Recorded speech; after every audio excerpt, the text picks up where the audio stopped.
بازرگانانی هەرێمی کوردستان لە چەند بوارێکدا ئاڵوگۆڕی بازرگانیان لەگەڵ ئێران هەیە بۆ ئاڵوگۆڕی دراو، خستنە ڕوو، خواست و هەروەها کۆدی بانکی پێویستیان بە ئینتەرنێت هەیە. یەکێک لەو بوارانەش هاوردەکردنی سەوزە و میوەیە، ئەمەش لە دوای دەستپێکردنی خۆپشاندانەکانەوە بربەستی بۆ دروست بووە. بێگومان ینی کاریگەریەکی زۆریە لەبەرەوەمە ئیش و کارمان لەگە ئێرانێ زۆرە، ینی سەتاشتاوە ئیشەکانمان لەگەڵ ئێرانەیە. ئەمە پێشترێ هەر کاتێکی بوو ئاویست وایە ینی لە ڕێگای ئینتەرنێتەوە ڕسم و ڕسمی میوەکان لە بۆ یەک درمان دەناردی ساڵمان لەگەر یەک هەبوو بە زووترین کاتی شەکانمان جێبەجێ دەکرد. بەس ئێستا کە دەبێ ئینتیزاری ئەوەی بکەین داخمان لە فرسەتێک ئینتەرنێت دەبتەوە ئیشەکانی خۆمانی پێ جێبەجێ بکەین. ڕۆژێ سعاتەکە 2 سعاتە ینی کارەکانی بەڕاستی تەسهیل لێ کردووە.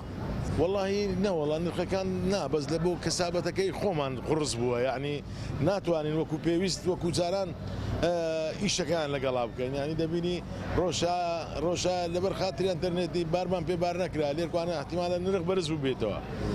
ینی وەکو ئەوەی کە پێشتر هەر سعاتێک و دەقێک ماویست بامەتی ساڵمان پێ دەکرد بارەکانمان بۆ داهات، بە زاروێ شەو ڕۆژێک ئینتەرنێت نەبووە، شەو ڕۆژێک ئەمە ئیشەکەمان تاخیر بووە. کەسبکارێکی بواری ئاڵوگۆڕی دراو پێی وایە نەبوونی ئینتەرنێت کاریگەری زۆری هەیە، چونکە حەواڵەی پارە بۆ ئێران لە ڕێگەی سیستم دەبێت. ئەگەر ئینتەرنێت نەبێت ناتوانن کۆدەکانیان بۆ بنێرن و ئەوش کارەکانیان دوا دەخات. ئینتەرنێت سرانە کاریگەری لەسەر عامی تاجیلان هەیە بێ باەوەی ئیش دەکاوە چکە لە بەرەوەی زۆربەی ئەشیاکردن و فرۆشتنەوە بە ئینتەرنێتە و پارە حەواڵەکردنە. بەس وەکو تەسیراتی ئەوەندە لەسەر ئەمە نییە، بەس تەسیراتی لەسەر وڵاتی ئێران زیاتر ناوخۆی هەیە بە ئیش و کاری ناوخۆی ئێران. هاتوو ئەوەش زۆر تەسیری هەیە چکە لەبەرەوە ئێستا خەڵک ناوێری گەشتکە لەبەرەوەی دەرێ وەزع ئێران تاونی خەرک ناوێری کاڵا بینی مەقسەدم دەرێ لەو ڕێ نەخۆ ئەشیاکەم شتەشی لێبێ.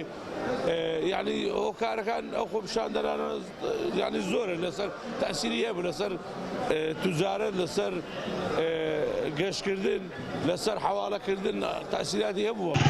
یەک مانگە خۆپشاندانی ناڕزایەتی لە ئێران بەردەوامە و بەهۆی گرژیەکانەوە کێشە بۆ هێڵەکانی پەیوەندیکردن لە ناوخۆ و دەرەوەی ئێران دروست بووە.